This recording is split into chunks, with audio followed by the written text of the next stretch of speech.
tapi pasti cuma 3 itu. Jadi penafsiran yang sangat menarik itu karena adanya apa yang disebut sifat ortogonalitas daripada basis-basis ini yang namanya basis itu. Ini sebetulnya tidak hanya ortogonal, tidak hanya normal, bahkan lengkap sifatnya. Nah, dalam kasus ini lengkap tidaknya itu gampang, karena 3 dimensi tidak mungkin ada faktor lain yang bisa bebas linear dari ketiga ini. Kita bisa merubah-rubah ini, tapi pasti cuma 3 itu. Ya. Jadi ini penting sekali. Ini yang saya namakan di sini ini adalah basis, istilah basis. Nah, ini ruang representasi spasial, ruang representasi biasa dalam ruang biasa. Sebenarnya kita sudah bisa menerjemahkan itu representasi, karena dia merepresentasi. Kenapa katakan representasi? Nah, ya, karena kalau saya mengatakan itu apa, kita cukup hanya mengatakan ini, itu punya komponen ini, atau punya proyeksi ini dalam kehidupan. Jadi mengetahui A1, A2, A3 itu 100% ekivalen dengan mengatakan mengetahui. Jadi A is completely and fully represented by its component or by its projections along the basis. Jadi tolong harus dipahami dalam konteks yang seperti itu.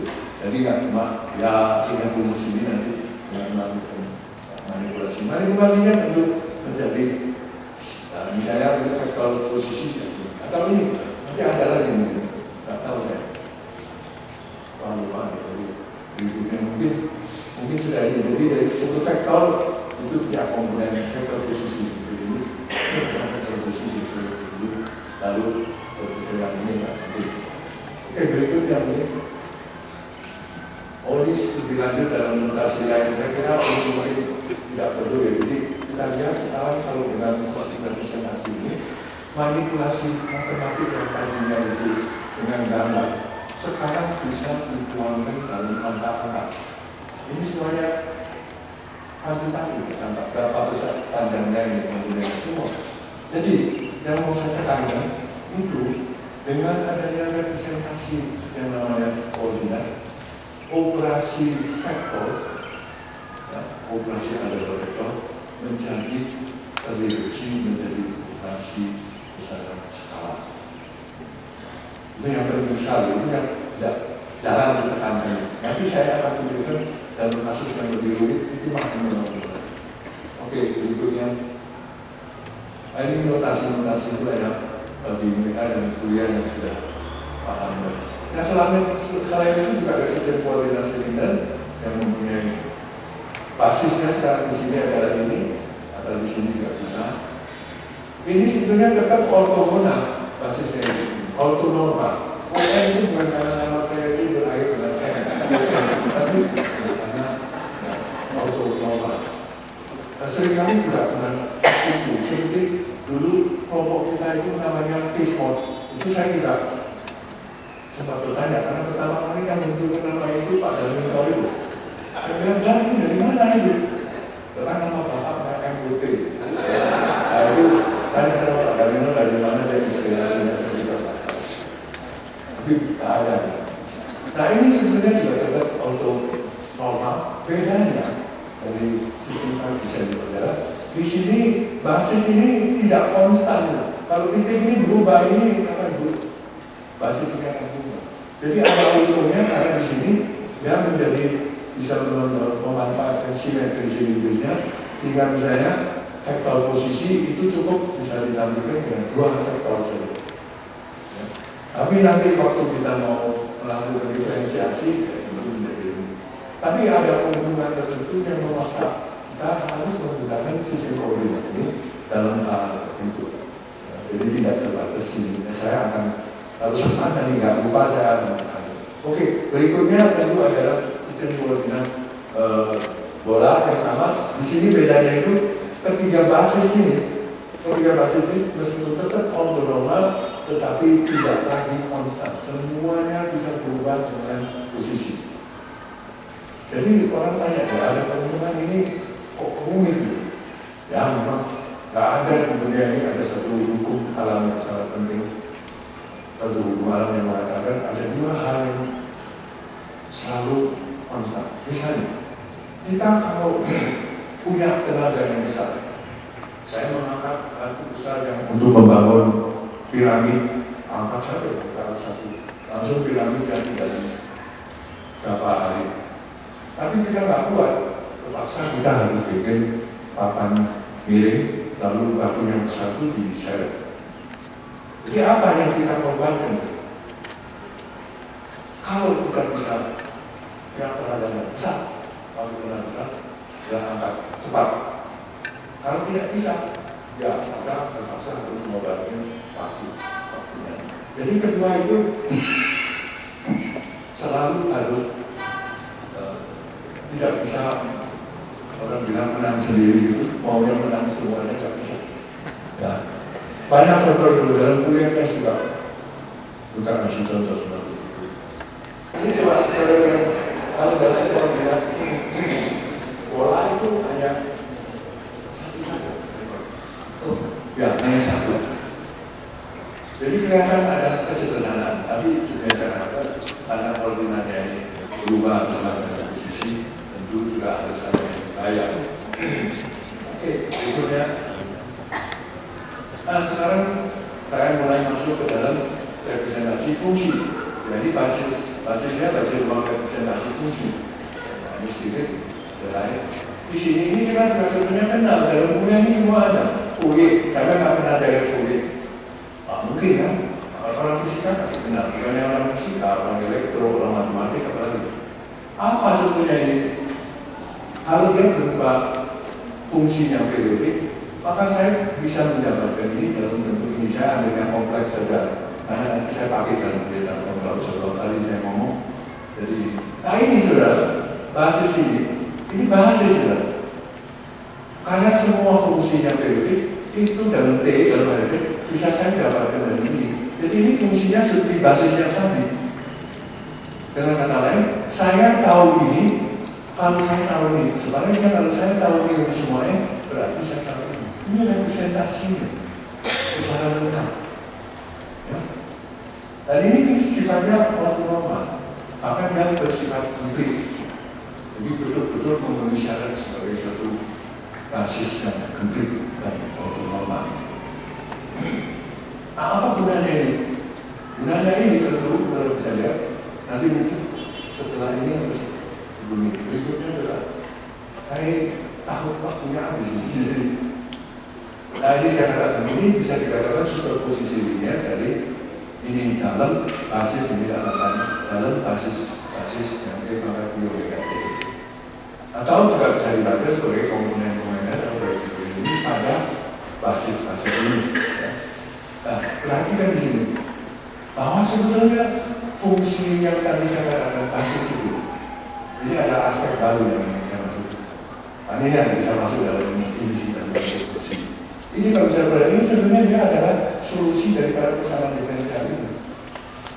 Persamaan diferensial ini biasa kalau dibaca biasa persamaan diferensial ini ya monoton. Tapi saya minta ini diperhatikan bahwa persamaan diferensial ini persamaan nilai eigen. Jadi basis-basis yang tadi saya katakan ortonormal itu adalah fungsi-fungsi eigen dari suatu operator. Dan memang nanti kalau kita masuk ke dalam apa yang disebut fisika kuantum, kita sudah banyak di sana, entah kalau dalam kuliah sempat ditekankan fungsi-fungsi eigen daripada suatu operator, misalnya yang sering dipakai Hamiltonian, itu juga merupakan basis ortonormal yang lengkap. Ya, khususnya Hamiltonian yang Hermitian atau operator Hermitian. Jadi ini semua nyambung, ya, dipakai semua dari yang klasik sampai kuantum. Ya. Yang berikutnya, kalau dia berikutnya, nah kalau sekarang dia periodik, ya somasi diganti-ganti dengan integral, tapi kan sama somasi integral. Kalau somasi itu somasi terhadap indeks yang discrete, dan di sini terhadap variabel yang ini tetap sama. Ya, jadi cuma bedanya somasi diganti dengan integral. Dan juga sama kita menggunakan apa yang namanya fungsi basisnya. Sama. Jadi dalam hal ini kita bisa melihat bahwa kegunaan daripada ini. Jadi yang saya katakan, kalau tahu ini untuk setiap omega sama saja dengan tahu ini. Artinya saya bisa meretelin ini ke dalam komponen-komponennya. Dan kita kalau mau mengenal satu mobil apa nggak meretelin, kita harus tahu mesinnya apa. Ya kan? Kita harus tahu sistemnya ini apa, transmisinya kayak apa. Untuk mengenal sesuatu, kita selalu meretelin, ya sadar saudara itu. Untuk mengenal bagian-bagiannya, ya dalam matematika bukan. Dan di sini ada komponen frekuensi atau yang lebih canggih komponen spektral. Oke, kita bisa melihat ada gambar itu. Ya misalnya ini, FT itu susah dipelajari. Fungsinya namanya FT. Seringkali lebih mudah kalau dia sudah pakai Fourier transform, kita bisa melihat ini. Jadi apa artinya ini? Artinya fungsi ini ternyata mempunyai komponen sebesar ini pada omega di sini. Jadi nggak sempat, nggak ada waktu untuk dilengkapi. Yang kerja mati-matian itu Ibu Ingu sebetulnya. Saya tinggal minta saja. Nah misalnya pada frekuensi ini, dia punya komponen sebesar ini, frekuensi ini. Jadi ini adalah komponen spektral. Kalau saya mengenal komponen spektral daripada satu fungsi yang bersangkutan, berarti saya bisa mengenal. Terus sebaliknya, saya ingin mengetahui fungsi ini bagaimana anunya itu komponen spektralnya ya, jadi ini betul-betul satu teori representasi yang sangat penting yang dipakai di dalam eksperimen, analisis eksperimen, pengumpulan dan sebagainya. Orang-orang dari itu pasti tahu banyak tentang ini. Bagaimana mendesain satu filter, low pass filter, high pass filter, atau non filter segala macam. Mereka bekerja dengan spektrum. Jadi ini luar biasa benar. Ya, masih banyak lagi sebenarnya, tapi ya yang seingat saya ada. Oke, berikutnya.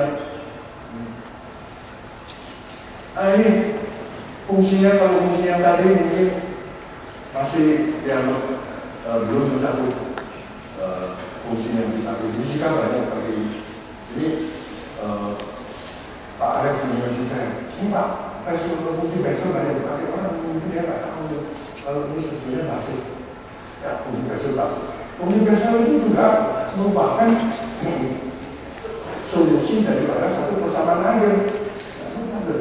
Ini persamaan nilai agen. Jadi saya menekankan aspek itu yang seringkali terlewatkan. Jadi ini saya tulis hanya secara ini saja. Jadi setiap ini bisa dituliskan dalam kombinasi linear begini. Ya. Solusi persamaan diferensial oleh kedua mempunyai dua solusi yang bebas linear. Ini maksudnya. Tapi sebetulnya yang lebih penting itu adalah dan ini bisa dibuktikan nanti sudah tidak ada waktu untuk bisa dan terlalu banyak nanti menunjukkan bahwa mereka itu bersifat ortonormal. Artinya ortogonal bisa dinormalisasi dan juga bersifat tinggi lengkap. Artinya bisa berfungsi sebagai basis untuk representasi suatu fungsi secara umum. Nah ini misalnya kalau kita pakai misalnya yang umumnya mungkin pakai contohnya scattering begini, ambulan ya saya yang saya kebetulan terpikir ini waktunya singkat. Saya sendiri saya ngomong lama lagi. Seingat saya ada berikutnya misalnya saya ini contoh sebagai berikutnya ya misalnya dalam aluran gelombang tetap ya yang masuk begini. Nah nanti kita cari solusinya itu terdiri dari ini. Ada fungsi Bessel jenis pertama, tipe pertama, ini fungsi angker ya. Ini semuanya ini adalah fungsi-fungsi Bessel. Ternyata ada dua fungsi Bessel, tapi selalu dua itu bisa dipilih supaya normal itu bisa bersifat Bessel pertama, kedua atau normal, kemudian ketika yang namanya angker, kemudian juga ada yang namanya ubah di lengkap. Misalnya kita selalu menggunakan secara atas. Ini sama dengan nol.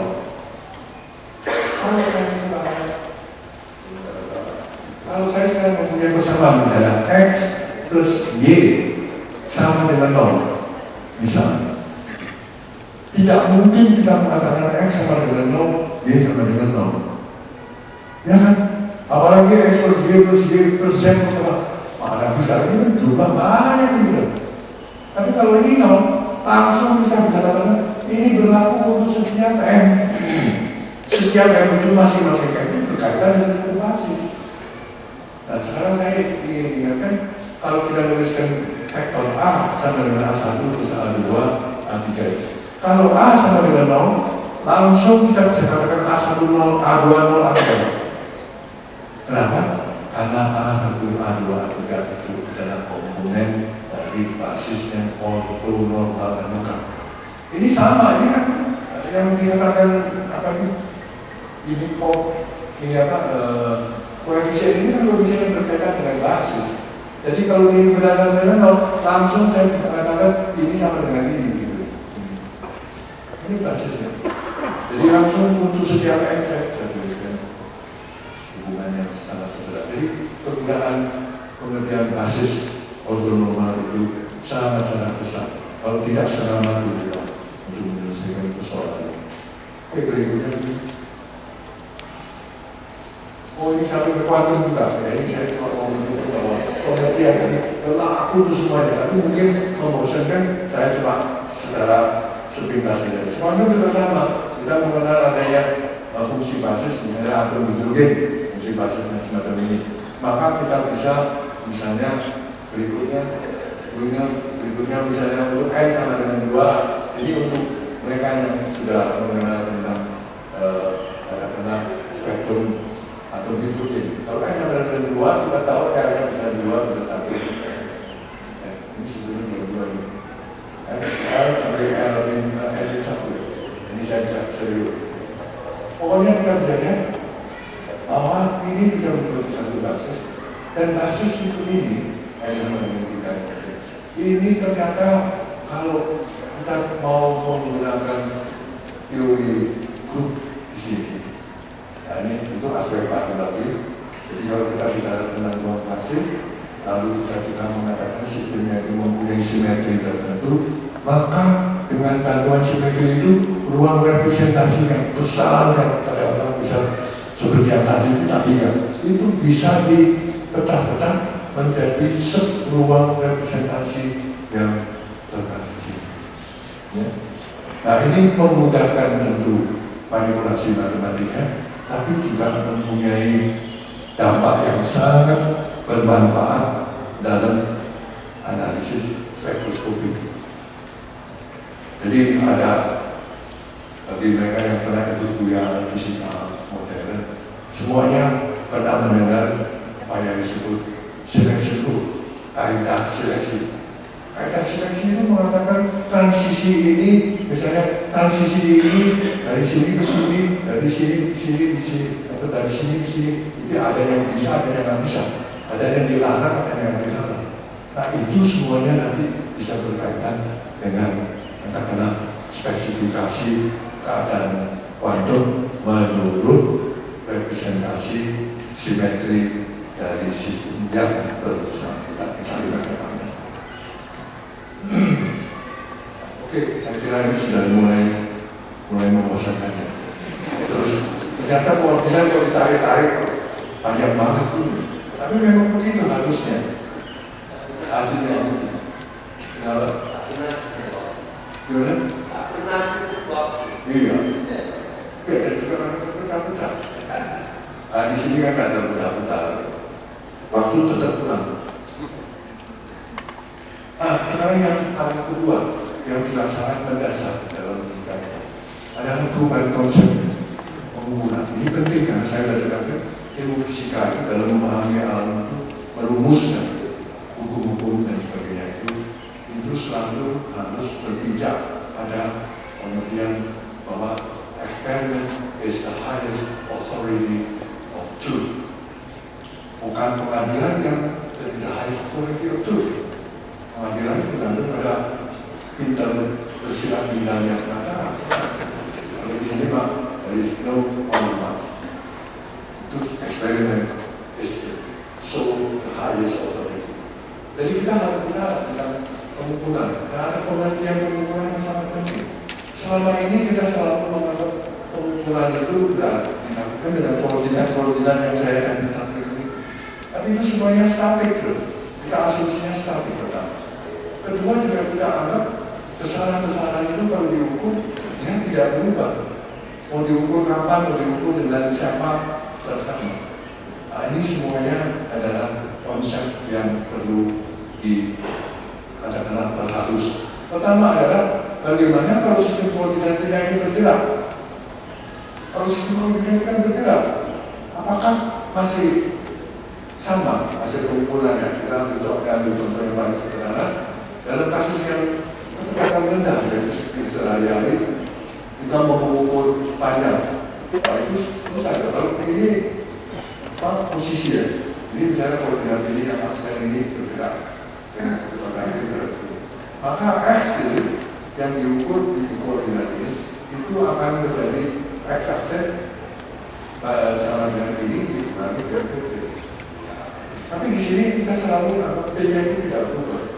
Ya, sehingga kalau V tetap, gerakan tentunya tetap, maka kecepatan yang diukur dan T adalah gerakan aksen ini di sini akan menjadi begini. Nah, ini pasti tidak sama dengan yang diukur di dalam koordinatnya non-aksen. Tapi ini sama. Jadi memang ukuran itunya tidak sama kecepatan, tetapi hukum Newtonnya tetap berlaku. Hukum Newton tidak berlaku, tapi ininya kecepatannya berubah. Nah, di sini langsung kita ketanggal oleh suatu kenyataan yang sangat menyulitkan. Karena dalam pengukuran ternyata kecepatan cahaya itu diukur dalam semua sistem inersial, sistem aturan inersial itu sama, itu konstan. Einstein itu untuk menyelesaikan persoalan konflik itu ya telah barangkali banyak pengeluaran waktu dan dia harus dibantu oleh orang-orang eksperimen yang mengukur kecepatan cahaya. Sebelumnya juga ada komplikasi hipotesis adanya medium yang namanya ether dan sebagainya. Saya nggak mau masuk ke sana. Pokoknya akhirnya ternyata ini bisa diselesaikan dengan menggandeng apa yang disebut koordinat waktu bersama-sama dengan koordinat spasial dalam satu keluarga yang selaras, yang adil, yaitu setara. Jadi kita menggunakan lewat Pak Einstein satu sistem koordinat ruang waktu. Sebetulnya beliau bukan orang yang pertamanya itu. Sebetulnya kalau kita mau menyebut ruang waktu sebagai koordinat ruang waktu, ya kita menyebut nama lain yang namanya Minkowski. Ya, itu yang sebetulnya pertama ini, tapi tidak dalam konteks fisika yang itu. Nah, kalau kita sekarang ya, kalau sekarang dia sudah mendekati satu, betul-betul kita sudah harus menggunakan diri. Wah, Pak, waktunya mungkin. Oh gitu? Iya, sudah. Jadi bisa di. Oh iya, ini kalau gini saya kembali aja. Ini penyakit saya namanya. Jadi di sini kita lihat kalau kita mengubah, kalau masih kalian menjadi kota komersil menarik, maka kita bisa mengatasi katakanlah apa yang disebutnya dualisme daripada soal kecepatan cahaya. Ya, tentu lalu efek dari teori relativitas itu kemana-mana sih. Yang paling sering kalau kita dengarnya dalam kuantum itu adalah terjadinya interaksi spin orbit dengan rumusan yang benar. Itu harus memasukkan efek relativistik. Kalau tidak, beda faktor setengah. Oke, berikutnya. Nah ini pengukuran dalam kuantum yang tadi katakan. Satu soal sistem acuan yang bergerak. Kedua adalah sistem yang diukur itu ukurannya kecil sekali. Kalau kecil sekali, ya bagaimana cara kita mengukur? Mengukur sesuatu itu harus selalu diganggu. Nah, mengganggu ini berarti juga mengganggu keadaan daripada sistem itu. Maka hasil pengukurannya tidak mungkin bisa sama setelah diukur dan sebelum itu. Nah, jadi dengan demikian kita di kuantum itu mengenal apa yang disebut ketidakpastian Heisenberg ini, ya. Sehingga hasil pengukuran pertama keadaan sistem yang diwakili oleh ini dan operasi pengukuran harus diwakili oleh dua makhluk matematik yang berbeda, dan hasil pengukuran itu sama dengan operasi ini kepada ini diaplikasi oleh ini untuk mendapatkan hasil rata, yaitu namanya hasil ekspektasi. Nah, tidak bisa seperti dalam secara klasik kita mengukur ini hasilnya. Itu yang berkaitan dengan prinsip. Berikutnya. Nah sekarang saya mau menekankan, maaf saya minta 10 menit. Ini mungkin kurang diskusi. Jadi semua sistem ini biasanya, tadi sudah menyangkut pengukuran, ini sebenarnya masih jauh. Kita biasanya suka menyebut sifat-sifat bahan, ya, atau sifat-sifat. Dan seringkali juga tanpa sadar menganggap sifat itu sesuatu yang statik. Tapi sebetulnya sifat itu sebetulnya selalu merupakan respons dinamik. Jadi misalnya satu sistem diberi gangguan yang menimbulkan respons seperti ini.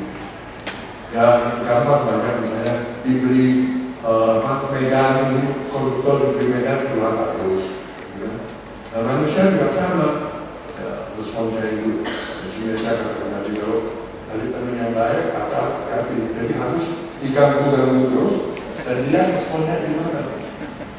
Kalau responnya seperti saya katakan tadi, ya tidak. Jadi semua ini respons, tapi respons dinamik. Ada orang yang kalau dapat lotre langsung dia, kalau bahasa Inggris, hit the ceiling, langsung dia lompat sampai berhubung di plafon. Tapi ada orang yang kalem, seperti ya kalem. Lain-lain, jadi dinamik. Ada orang yang immediate response, ada yang tidak. Dan jadi sebetulnya kalau kita bicara tentang sifat sistem itu, mengukur itu, kita harusnya merumuskannya itu bukan dengan ini, misalnya rumus banyak ya. Kalau pegas kita tahu F sama dengan F, jadi itu semuanya statik. Atau kalau P polarisasi sama dengan epsilon 0 Q kali E kali T kan. Jadi ini banyak gangguannya, bisa pakai foton, pakai cahaya, bisa pakai medan listrik, bisa pakai medan magnet, dan lain-lainnya. Untuk pakai elektron juga bisa, banyak. Tapi semuanya itu sebetulnya pada hakikatnya adalah sistem dinamik. Jadi harusnya pakai rumusan konvolusi. Tapi untungnya, seringkali yang kita alami itu adalah asumsi respons sesaat. Kalau respons sifatnya sesaat, ya memang P langsung sama dengan ini.